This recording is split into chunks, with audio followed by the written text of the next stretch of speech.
जय माता की सभी संगत को। आज बात करेंगे कि माता मदानन चुगानन जो चुराहे वाली माता है, क्या उसकी सेवा पूजा घर में कर सकते हैं या नहीं, और अगर घर में इनकी पूजा करें तो क्या भोग प्रसाद रहेगा, क्या इनकी जोत घर में जला सकते हैं। और जिन जिन लोगों के घर में इनकी बच्ची की लाग है, कईयों के घरों में ये बच्चा लेती हैं, कईयों के घरों में ये बच्ची लेती हैं, तो क्या वो घर के अंदर हो सकता है, और अगर घर में उसको कर सकते हैं तो क्या विधि रहती है। तो इन सभी विषयों पे चर्चा करेंगे, तो वीडियो में अंत तक बने रहे। चैनल को सब्सक्राइब जरूर करें। तो जो माता मैदान वाली है, देखिए ये मैदानों में ही पूजी जाती है, मैदानों में पूजने वाली शक्ति होती है, इसलिए इनको मदानन कहा जाता है। वैसे तो देखिए, अगर आप इनके घर में जोत लगाना चाहते हैं तो जैसे आपके घर में ये एक 7 मसाणियाँ होती है, शीतला हो गई, माता पाथरी वाली हो गई, माँ काली हो गई, माँ बसंती हो गई, अगर इन 7 मसाणियों में से आपके घर में किसी भी अन्य शक्ति की लाग है तो आप इनको चुराहे वाली जो माता होती है, जोड़े में पूजी जाती हैं, तो आप उनके जोड़े में इनको पूज सकते हो। यानी कि जो दीपक आप उनके नाम का लगा रहे हो, चाहे माता शीतला का लगा रहे हो, चाहे माता दूतनी पाथरी वाली का लगा रहे हो, किसी भी देवी का लगा रहे हो, चाहे बाबा सबल सिंह का लगा रहे हो, तो आप उसी दीपक में एक बाती इनके नाम की भी लगाइए, तो ये जोड़े में पूजित हो जाते हैं और इनके नाम की जोत आप घर में लगा सकते हो। अब रही बात भोग प्रसाद की, कि भोग प्रसाद इनको क्या देना चाहिए। देखिए, अगर आप इनका कोई कार्य आपको इनसे करवाना है, जैसे लोग चौकी दरबारों में जाते हैं तो वहाँ से चुराहे वाली माता के नाम का भोग प्रसाद लंगरी वगैरह आपको बताई जाती हैं कि आपको 5 शनिवार, 7 शनिवार, 11 या 21 शनिवार तक ये कार्य करना है, तो माता रानी आपके रोग काट सकती है। अगर आपको रोग कटवाना है, कोई बड़ा कार्य इनसे लेना है, तो उसमें क्या रहता है कि इनका जो भोग होता है ना, वैसे तो ये चुराहे की माता है, चुराहे में देना होता है, पर गाँव में, शहरों में इनके स्थान भी बने होते हैं, जो ईंटों के छोटे छोटे स्थान बना दिए जाते हैं, वहाँ पर आप इनका भोग प्रसाद दे सकते हो। और अगर आप घर में इनका भोग प्रसाद देना चाहते हो तो जैसे 5 बताशे हो गए, 7 प्रकार की मिठाई हो गई, वो भोग चढ़ा करके आप कुत्ते को खिला सकते हो बाद में उसको, अगर घर में इनका भोग प्रसाद देना चाहते हो। अब कई लोग क्या होते हैं कि जिनके घर में बच्ची या फिर बच्चा लगाने की लाग होती है, देखो ये अपने अपने घरों की लाग के अनुसार अलग अलग तरह से, अलग अलग तरीका इसका हो सकता है। देखो, कईयों के घरों में तो इसको पकाकर खाने का रिवाज होता है, जो अंगारी पे भोग दे करके माँ को फिर खाया जाता है, जो तामसिक रूप में जिनके घर में ये पूजित होती हैं। वैसे तो ये तामसिक ही देवी हैं और तामसिक ही भोग इनका चलता है, परंतु ऐसा नहीं है कि इनको सात्विक में नहीं पूज सकते, पूज सकते हो, बिल्कुल पूज सकते हो। और कईयों के घरों में क्या होता है, जैसे बेटा हो गया आपके घर में, या कोई अन्य कार्य आपने जैसे इनकी कबूल कर ली थी बच्ची वगैरह और आपको देनी है, तो कई लोग क्या करते हैं, कोई कान कतर के इनके स्थान पे दे देता है बच्ची को, बहुत सारा उसमें सामान चलता है, एक हंडिया में या फिर ठीकरा जिसको बोला जाता है, उसके अंदर ही इसका सामान दिया जाता है। और कईयों के घरों में क्या होता है कि जैसे इनकी बच्ची देनी होती है, वो माथे से 4 बाल इनके फाड़ लेते हैं और अंगारी में हुमना में दे देते हैं।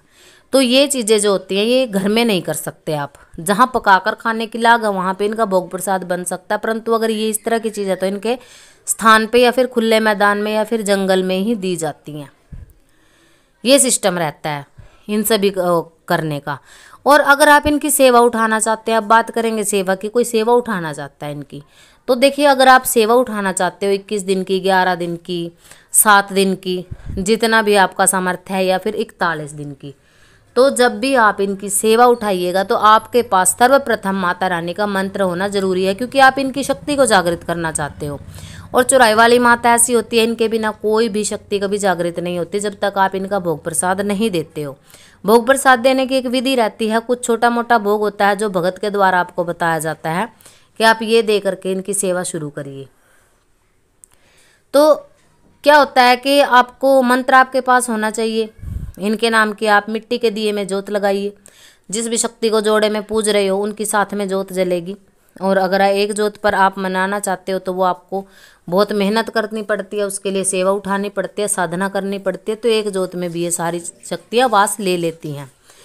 तो माता मदानन का आपके पास मंत्र होना चाहिए। और जब आप इनको भोग दे तो भोग क्या रहता है, यानी कि डेली आपको आग की कंडे की अंगारी करनी है, 2 बताशे, 2 लौंग और 2 इलायची, 5 बताशे भी आप दे सकते हो अगर आपके घर में माता मदानन के साथ अन्य शक्तियाँ पूजित हैं तो। ये भोग रोजाना आपको कंडे की अंगारी बना करके उस पर रोजाना लगेगा। चाहे आपने 7 दिन की सेवा उठाई, चाहे 21 दिन की, चाहे 41 दिन की, चाहे 31 दिन की, जो भी आपने सेवा उठाई है उसके अनुसार आपको डेली रोजाना ये अंगारी पे भोग देना पड़ेगा। मंत्र जाप रहेगा आपका जितना सामर्थ्य है, 2 माला, 4 माला, 5 माला, 11 माला, जितना आप कर सकते हो। वो आपके सामर्थ्य के ऊपर निर्भर होता है कि कितनी माला आप निकाल सकते हो। तो ये रहता है माँ की सेवा का प्रोसेस। सेवा करने के बाद आपको इनके नाम का छोटा मोटा भंडारा भी करना होता है। जैसे 5 कन्या आप भोजन करवा सकते हो, 9 कन्याओं को, जितना भी आपको कन्याएं अवेलेबल होती हैं। कुत्ते को जरूर खिलाएं, जो आप इनके नाम का हलवा वगैरह बनाओगे जब भंडारा करोगे सेवा के बाद। क्योंकि व्रत अगर कर रहे हो, सेवा अगर उठा रहे हो, तो उद्यापन करना बहुत जरूरी होता है, ये सभी जानते हैं। तो ये रहती है माता मदन्नन की सेवा की विधि।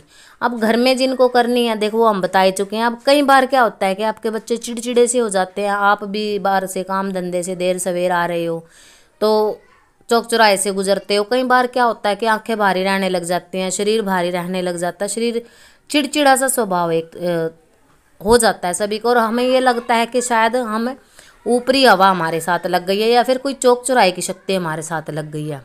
तो जैसे घर परिवार के लोगों का स्वभाव आपको चिड़चिड़ा लग रहा है, खुद स्वयं अपने शरीर का, तो आप एक उपाय कर सकते हो। उपाय भी आपको यहाँ पर बता देंगे।